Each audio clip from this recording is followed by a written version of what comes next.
पूरी तरह साथ दे तो और बात है, तुम साथ दो तो और बात है। ये तो चलने को एक पाँव पर भी चला जा सकता है दोस्तों, लेकिन दोनों पाँव साथ दे तो और बात है। हेलो नमस्कार, मेरा नाम है सिमरन और स्वागत करती हूँ आपका आपके अपने चैनल यंग इंडियन थिंकर्स में।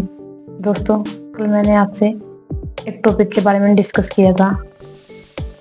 उस टॉपिक को मैं थोड़ा सा और आगे बढ़ाऊंगी। मेरा जो टॉपिक था वो गरीबी, भुखमरी और कुपोषण था। दोस्तों, ये एक गंभीर समस्या बनी हुई है हमारे देश में और ये वाकई में एक चिंताजनक स्थिति है। इसके ऊपर हमें सबको सोचने की जरूरत है और इसकी गहराइयों में जाने की हमें सबको जरूरत है। दोस्तों, मैंने जैसे कि आपको कल बताया था कि मैं ये नहीं बोल रही कि गवर्नमेंट इस फील्ड में काम नहीं कर रही है या फिर कोई भी ऑर्गेनाइजेशन इस फील्ड में काम नहीं कर रहा है। हाँ, गवर्नमेंट इस फील्ड में काम कर रही है, वो बहुत ज्यादा स्कीम भी लेके आ रही है, अलग अलग टाइप की स्कीम भी लेके आ रही है, जिससे कि मतलब थोड़ा सा हमारे इंडिया में पॉवर्टी कम हो। बहुत ज्यादा काम भी कर रही है, ठीक है। हालांकि काम करने के बाद भी फिर भी हमारा जो देश है हंगर इंडेक्स में 105 है। 105 ये आप लोगों को सबको पता है कि हमारे जो देश की स्थिति है वो भारत के चाहे जितने पड़ोसी देश है उन सब से ही बेकार है। उन सब से, चाहे फिर वो आपका श्रीलंका हो, नेपाल हो, चाइना हो, ठीक है। केवल पाकिस्तान और अफगानिस्तान से हम थोड़ा सा ठीक है, थोड़ा सा वो भी चलो। अब मेरा ये था कि अगर 22% हमारे देश के अंदर गरीबी है, 22% और 70% हम कुपोषण की सीमा से नीचे आते हैं, कुपोषण है जो, ठीक है। और देश का जो पिलर है क्या है, वो बच्चे हैं, छोटे बच्चे हैं। और अगर उनमें इतना कुपोषण होगा तो आप देख लो कि हमारी जो भावी पीढ़ी है उसका कैसे विकास हो पाएगा और कैसे देश का, वो एक पिलर है कहीं ना कहीं। जो छोटे बच्चे हैं वो पिलर होता है और ये जो यूथ है हमारा वो भी पिलर है देश का। और उसमें कुपोषण की शिकार है, वो गरीबी के है, भुखमरी के है, तो भाई कहाँ से हमारा देश डेवलपमेंट होगा, कहाँ से तरक्की कर लेगा देश। कहने को तो ये है कि हम डिजिटल इंडिया है, डिजिटल इंडिया की ओर बढ़ रहे हैं, हर चीज सब ठीक है, या फिर हम कह रहे हैं कि हम विकसित राष्ट्र का निर्माण कर रहे हैं, ठीक है। लेकिन आप ये देख लो कि हमारे देश की जो जनसंख्या पहले 121 करोड़ थी, फिर 31 करोड़ हुई, अब लगभग 141 करोड़ के आसपास है। मतलब पॉपुलेशन रेशो बढ़ रहा है और जैसे पॉपुलेशन रेशो बढ़ रहा है उस हिसाब से आपकी पॉवर्टी, हंगर या फिर आपका कुपोषण है, उसके केस लगातार बढ़ रहे हैं। लेकिन इन चीजों के ऊपर हमें सबको ध्यान देने की जरूरत है और अगर हम सब इन चीजों के ऊपर ध्यान दें तो शायद कुछ ना कुछ बदलाव हमें देखने को मिल सकता है। अब आप ये देख लो कि जो गवर्नमेंट है इनकम टैक्स लेती है सबसे, ठीक है। इसका क्राइटेरिया अलग अलग होता है। इनकम टैक्स क्राइटेरिया 5%, 10%, 15%, 20 या 25%, वो अकॉर्डिंग टू एनुअल इनकम जितनी भी होती है एक साल में। अगर किसी 5 लाख से अब वो है या 10 लाख है या 15 लाख है, जो भी है, वो अलग अलग क्राइटेरिया है, गवर्नमेंट टैक्स लेती है इसमें। चलो ठीक है। अब कहीं ना कहीं पुअर फैमिली भी टैक्स दे रही है, टैक्स सब दे रहे हैं। ऐसी बात नहीं है कि टैक्स केवल बस अमीरों से लिया जा रहा है, जो कर रहे हैं उनसे लिया जा रहा है, नहीं भाई, टैक्स सबसे लिया जा रहा है। आप ये देख लो, जितने भी खाने का सामान है हमारा, जो भी खाने का सामान होता है, चाहे वो दाल हो, चावल हो, चीनी हो, आटा हो, सबके ऊपर क्या टैक्स ले रहा है? 5% जीएसटी हम लोग देते हैं, ठीक है। कपड़ों के ऊपर हम जीएसटी देते हैं, सब लोग देते हैं, ठीक है। चाहे वो अमीर हो, गरीब हो, मिडिल फैमिली हो या बिलो बीपीएल हो, बिलो बीपीएल हो, चाहे वो सब देता है टैक्स, ठीक है। तो उसमें, और उससे भी ज्यादा बड़ी विडम्बना की बात तो ये है कि भाई 12% जीएसटी हमारे स्टेशनरी सामान होता है, जो पेन होगी, पेंसिल, कॉपी, किताब, इन पे भी लग रहा है 12% जीएसटी। अभी देख लो, सरकार हर जगह से मतलब पैसा वसूल ली है, चाहे वो अमीर हो, गरीब हो, चाहे मतलब निकल जाए बस, चाहे वो कैसे निकले, निकल जाए भाई। एटलीस्ट जो खाने का सामान है उस पर जीएसटी ना लगाओ, वो तो एक बेसिक नीड्स है, ठीक है। वो तो बेसिक नीड्स है, उस पर तो मत लगाओ भाई। गरीब पहले इतनी गरीबी है, इतनी भुखमरी है, आदमी 2 टाइम का खाना नहीं सही से खा पा रहा है, ठीक है। ऊपर से फिर वो बेचारा कपड़े खरीदने के लिए जाएगा तो फिर जीएसटी लेनी पड़ेगी, कुछ खरीदने के लिए जाएगा वो अलग से जीएसटी देनी पड़ेगी उसको। तो कहीं ना कहीं सारा पैसा कहाँ जा रहा है? गवर्नमेंट के पास में। और ये कहते हैं कि संचित निधि में जमा होता है जाके, आर्टिकल 266 में जाके, या फिर तो आप ये देख लो 266 या 265 नहीं बता रहे, तो उसमें जाके जमा होता है पैसा। और एक आपकी आकस्मिक निधि होती है, उसमें जाके जमा होता है। उसमें जैसे कि बाढ़ आ गई या कुछ ऐसी समस्या आ गई देश के संकट के लिए, जो वहां से पैसा निकाला जाता है। जो संचित निधि है वो पैसा कहाँ से निकाल रही है, वो जो हम टैक्स दे रहे हैं वो सारा सारा इकट्ठा होके वहां पे जमा हुआ है। ठीक है, अब सरकार ये कहती है कि जो आप लोग हमें टैक्स देते हैं, हम इस पैसे से वेलफेयर का काम करते हैं, सोसाइटी को इम्प्रूवमेंट करने का काम करते हैं इस पैसे से हम, चाहे फिर वो सरकारी स्कूल में लगाए या फिर हम सरकारी हॉस्पिटल्स में लगाए या फिर वो सड़कों पे लगाए या हम कहीं भी लगाए उसको हम या इंफ्रास्ट्रक्चर में लगाए।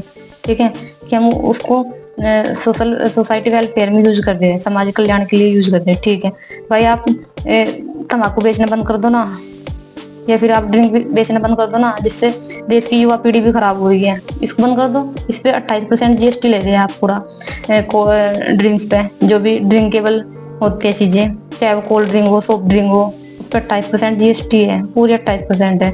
और टबैको पे भी आपके 28% जीएसटी है। ठीक है, अब इतना तगड़ा मतलब जीएसटी ले रहे हो आप, तो आप बंद कर दो उनको। ठीक है, उनको बंद कर दो, वहां से तो खत्म हो ही जाएगा चीजें।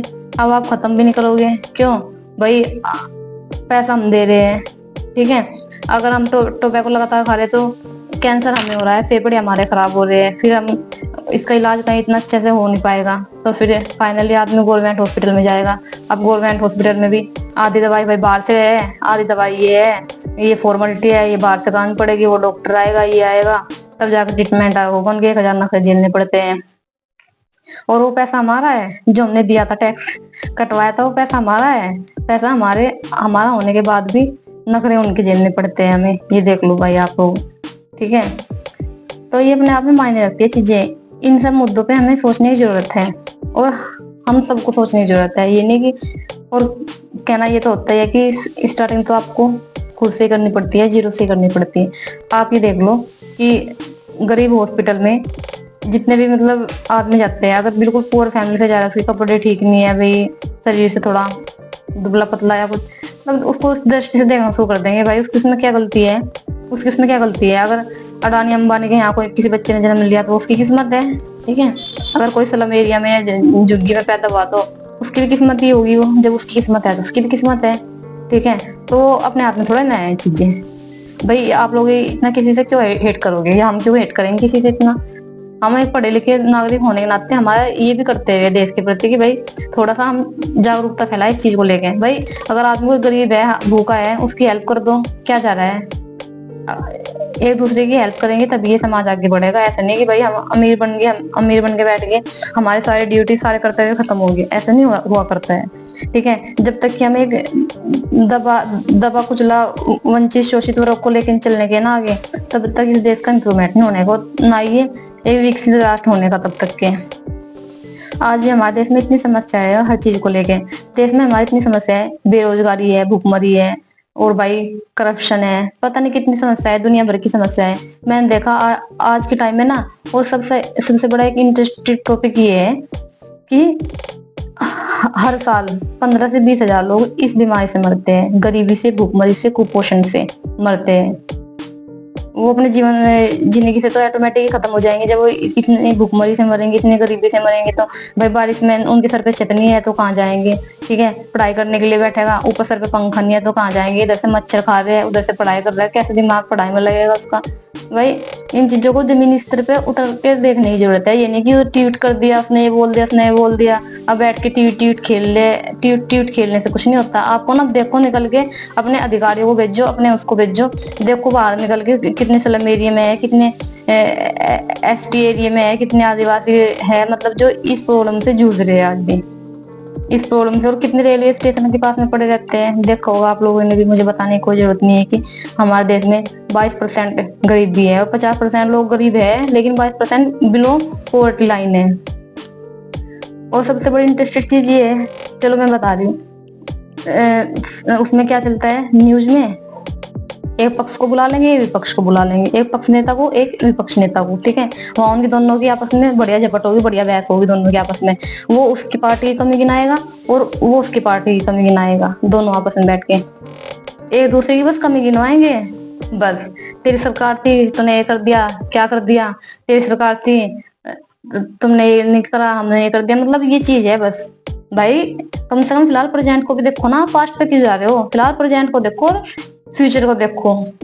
हमारा जो देश का पिलर है, छोटे बच्चे है, युवा है, उन पे ध्यान दो ना आप लोग, उनकी एजुकेशन पे ध्यान दो, उनको अच्छी एजुकेशन दो, उनका कुपोषण दूर कराओ, अच्छी अच्छी जो स्कीम चला रखी है उनको इम्प्लीमेंटेशन कराओ।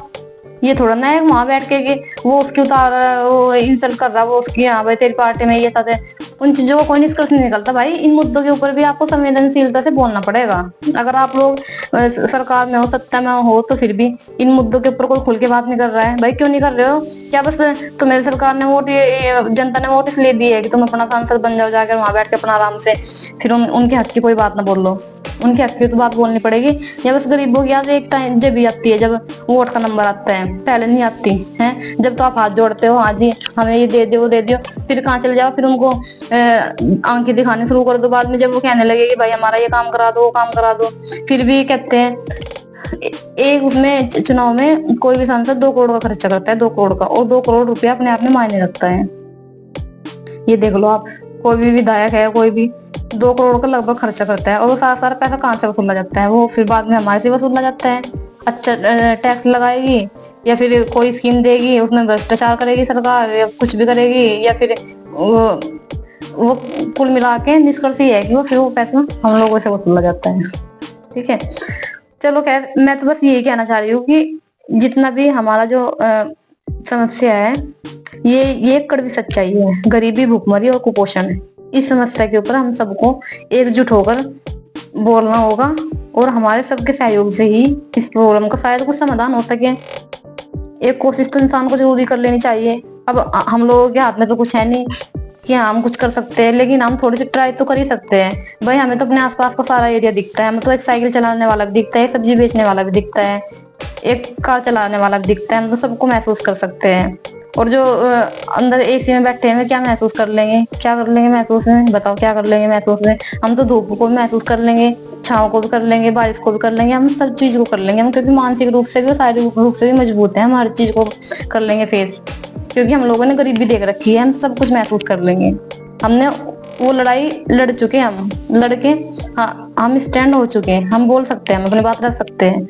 अब आप लोग ये देख लो कि एक बूढ़ी औरत थी, उसका बच्चा बेचारा कुपोषण से बिल्कुल खत्म हो गया, वो शरीर बिल्कुल। उस औरत ने बेचारी ना क्या करा, अपने आसपास साग सब्जी लगा ली, अच्छी सारी चीजें, मतलब कुछ कुपोषण को दूर करने के लिए उसने बेचारी ने यही सोचा कि चलो भाई मैं थोड़ा सा अपने आप से शुरुआत करूँ। देखते देखते पूरे गांव ने कर ली, ठीक है, फिर पूरे शहर ने कर ली, क्योंकि ना हम अपने आसपास वो सारी चीजें उगाए, सब्जी, साग सब्जी हरी फ्रेश, जो बिल्कुल मतलब बच्चों को एकदम से पौष्टिक आहार दें, या नहीं? अब सरकार तो भाई कह रही है कि अनाज भी दे रहे हैं, चावल भी दे रहे हैं, सब कुछ दे रहे हैं, तो भाई इन चीजों से गरीबी और भुखमरी दूर नहीं हो पाएगी।